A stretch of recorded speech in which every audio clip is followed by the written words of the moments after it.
प्रेमियों के बीच में चाहे लंबी दीवारें चुनवा दी गई हों या पहरे लाख खड़े कर दिए गए हों, लेकिन प्रेम करने वाले ठान ले तो वे मिलकर ही रहते हैं। प्यार करने वाले दुनिया की सारी बंदिशों के बाद भी मिलते हैं और सारी बंदिशों को तोड़कर एक दूजे के हो जाते हैं। ऐसा ही कुछ चतरा की मधु तिवारी और निरंजन ने किया। दरअसल इन दोनों के बीच का प्रेम प्रसंग 10 साल से था, लेकिन दो अलग अलग जातियों के होने की वजह से प्रेम परवान चढ़ने के बाद भी इनका परिवार इनकी शादी के खिलाफ था। इसलिए इन दोनों ने बिना किसी की परवाह किए घर से भागकर जहानाबाद के एक मंदिर में शादी रचा ली और इस प्रेमी जोड़े ने भगवान और समाज को साक्षी मानकर सातों जन्म तक साथ रहने का वादा निभा लिया। जहानाबाद के गौरक्षणी स्थित माता मुंडेश्वरी देवी मंदिर में मधु और निरंजन शादी के पवित्र बंधन में बंध गए।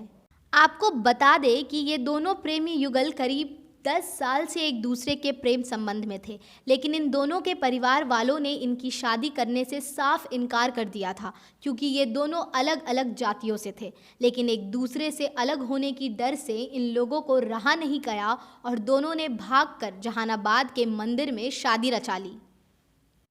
इस प्रेम की शुरुआत 10 साल पहले हुई थी, जब निरंजन के पिता झारखंड के चतरा जिले के पत्थलगढ़ में जॉब करते थे, जहां निरंजन भी साथ रहता था। इसी दौरान पत्थलगढ़ की रहने वाली मधु तिवारी से उसकी आंखें चार हो गई, जिसके बाद दोनों छुप छुप कर मिलने लगे।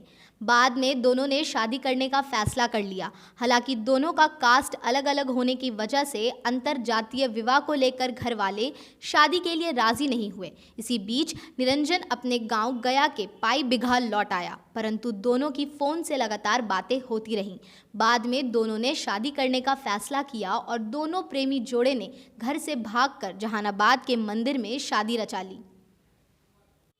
शादी के बाद प्रेमिका मधु तिवारी ने बताया कि वह झारखंड के चतरा की रहने वाली है और उसका पिछले 10 सालों से गया के पाई बिघा के रहने वाले निरंजन कुमार से प्रेम प्रसंग था।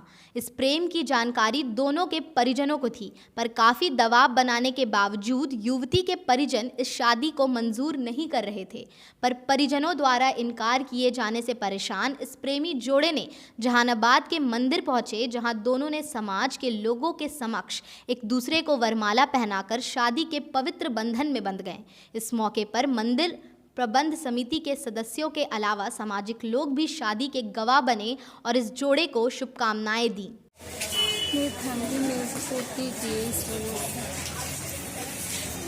तो कहाँ शादी किए हैं आप? कहाँ के रहने वाले हैं? क्या नाम है आपका? चतरा करने वाले हैं। लड़का कहाँ का रहने वाला है? कितना दिन से आप लोग का प्रेम प्रसंग चल रहा था? 10 साल से चल रहा था। अच्छा, आप लोग शादी करने योग्य हो चुके हैं, तो क्या अब इससे आप लोग कोई गार्जियन में कोई इतराज? आप लोग को भविष्य में कोई दिक्कत नहीं हो रहा? अंतरजातीय शादी किए हैं, ठीक। आज मंदिर में शादी किए हैं, क्या वजह रही कि मंदिर में आकर के शादी करना पड़ा?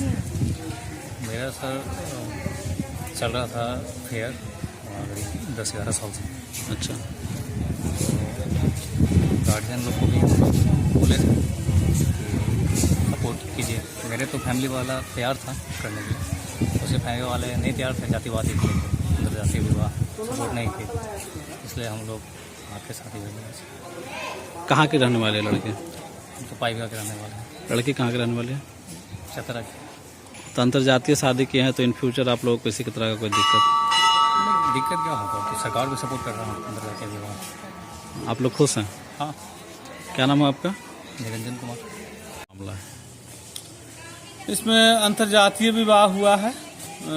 दोनों बालिग थे। एक लगभग 29 साल 30 साल की लड़की थी और 26 साल के लड़का, और दोनों के परिवार चूँकि एक दूसरे से सहमत नहीं थे, इसलिए दोनों अपने मर्जी से बिना किसी के दबाव स्वेच्छा से यहाँ पर माता दरबार में अपना इच्छा जाहिर किए कि हमको शादी करना है। और इनके बहुत सारे मित्रगण भी आए हुए थे। विधिवत यहाँ जो व्यवस्था है, वैवाहिक व्यवस्था जो है, उसके साथ इनकी शादी की गई। प्रेम निश्चल और भरोसे का हो तो यही होता है जो मधु और निरंजन के प्रेम में हुआ। दोनों जीवन भर के लिए संग हो लिए। खुलासा के लिए इशिका के साथ जहानाबाद से मुकेश कुमार की रिपोर्ट।